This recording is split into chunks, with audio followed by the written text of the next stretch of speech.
Alright guys, on today's episode of the Chonga channel, we're going to be doing episode 2 of the Jeep Cherokee build. And right now, I'm working on painting the long arm system I just got for my Jeep Cherokee. It's a Cab Fab 3 link. We'll go over it once I get these arms off. I'm currently painting them. I'm using some Rust-Oleum self-etching primer because it is bare steel when I got them. And then I want to cover it in some nice, thick tractor implement so it lasts a long time. And if it ever needs touched up, I always can do it because they sell this stuff everywhere. And I know it lasts a long time because I've seen it on tractors, so and it lasts years. Super excited, let's get to it.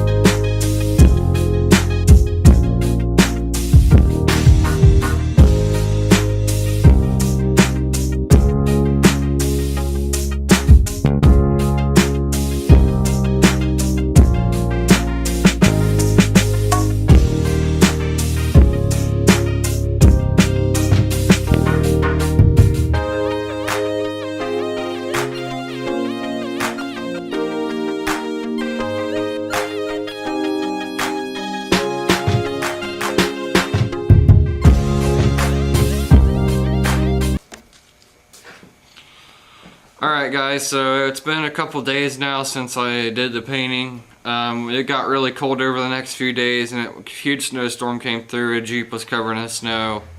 Couldn't bring anything out of the garage to work on things. So right now I have the cross member and everything painted. It's all laying right there. And we actually have the Jeep pulled into the garage and we're going to start and get ahead of the process here. Because you gotta tap new holes for some screws. So I went out and I bought a new tap. I'm one up the size bigger than what they recommend. And my buddy's helping me tap those right now. Get a video of that angle.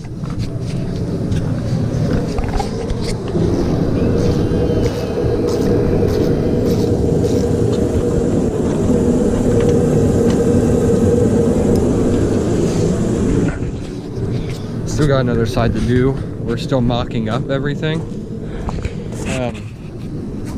So yeah, that's where we're at. I want to go up a size bigger than what they send you. It was my fault, I messed it up. I had a 1/2 inch tap. For a 1/2 inch bolt, I needed to tap the hole. And I used a 1/2 inch drill bit thinking that's how it worked. That's my fault, I'm stupid, I know, but... What? Look at this shit. Did it go in? Oh yeah. So we just got that done. We got that tapped. We're good to go. We got to do this other side right here. We're going to the other side, and then after that, it should be done. We'll drill holes through the frame, do the tie-in bolts, and then we got to remove a stud on this side. It's on the right passenger side of the Jeep. And after we remove that stud, we'll run a new bolt up in there. Maybe have to, I don't know. I had contacted the company, but they didn't get back with me. On how to do that, but I'll figure it out as for most things. And yeah. RM episode, having some crazy experiences. The first side went on well, or the first arm. I'm trying to get the other side done right here on the second arm. And on the second arm, the exhaust was in the way when I was cutting the control arm bracket off, which you have to do. Get your metal cutting blades and whatever, call that a fucking grinder, I don't know. And go ahead and start cutting off these brackets right here. As you can see, I butchered mine because I had to, because my exhaust was in the way of the larger blades I had. And with the larger blades, I don't know, I've butchered that one, but I got it in over here on the bracket here, the actual control arm bracket. And now I gotta line the hole up with right here on the cross member. And so I'm gonna do that like I did the other side, as you can see. And we're gonna get that done. And then another day, I'm gonna work on the third link. So yeah, and I gotta drill these 2 pilot holes anyway. I mean, they're already drilled. I just gotta drill the second part of the frame right here. And I'm gonna do that after I get this arm on. So this is how this is going so far. It's definitely gonna need repainted again. Awesome, right? And oh wow, cut to the frame, buddy. It's okay, I'll patch it up. But right now I gotta get all that cut out. I'm gonna clean all this up after I get done putting the arm in, so show you how it goes later. Hi guys, it's been a couple weeks. I did get the third arm up on the Jeep. I haven't really had time. The weather in Ohio has been really bad. I'm actually sitting in the Jeep because it's so cold out right now. And it's funny because it was 70 degrees yesterday, now it's snowing. Just really cold. I got the third arm up, and then I didn't have time to record. My friend kind of like woke me up at like 9:30 by texting me a lot and said, hey, let's get that third arm done, let's knock this out. I said yeah, I didn't even think about recording.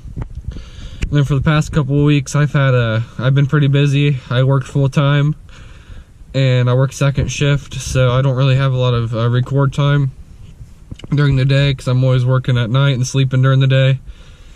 And the past couple weeks I've been to MEPS. I went active duty in the Air Force recently. I'm super excited for that. I should be leaving late June. And so I've just been really busy. But now I wanted to catch up with YouTube, and I have got the third arm up and on, and I want to go outside here in a minute. I don't know if you'll be able to hear me too well because of the wind. And I want to show you how I did and what I did. And we'll go over it. Then at the end I'll tell you guys what I like or was it worth it and all that crap. Anyways, all right, hard to see stuff because no light, but probably better if I go to the other side actually. But it's more wind over here. Trade off.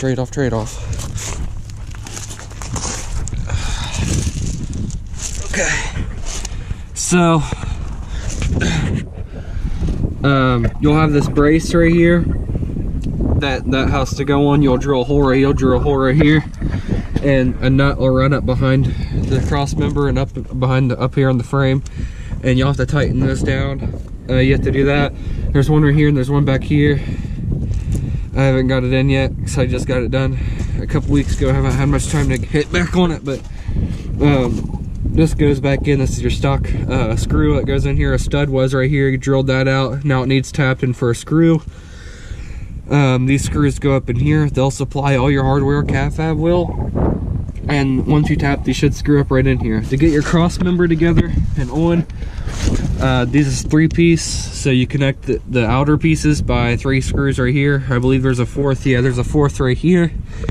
And then you mount it to your transmission mount right here. That's under in there. There's screws up in there. Same for the other side. You tap this hole. I think you only need to tap one hole, which is this one. And then yeah, you drill these holes. Really cold, sorry. These Johnny joint screw into your arms, and then you put a screw through those, tighten the nut on this side, torque those down, do that, and then like you've seen, you've cut out your rear upper control arm mounts. And then I'll go see if I can the other side. The other side is where the upper's at. See, I can get something right here. If it'll, I don't know. I just bought a GoPro and this is what I'm using. So seeing how it does. The upper is like right up in there.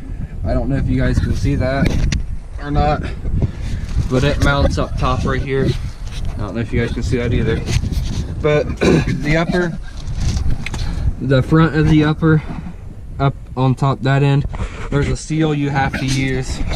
You will have to use a ball joint press and press out the old seal, and then CAFAB supplies you with like a machined kind of joint greasable thing, and you gotta press that new joint in there for the arms. Once you do that, you can slide a bolt through. It's a greasable bolt kind of deal, and then you torque that to spec. It's hard for me to do all this no light and being kind of sick and everything. It just sucks. So same for this side. Cab Fab supplies the Johnny joints. They are greasable.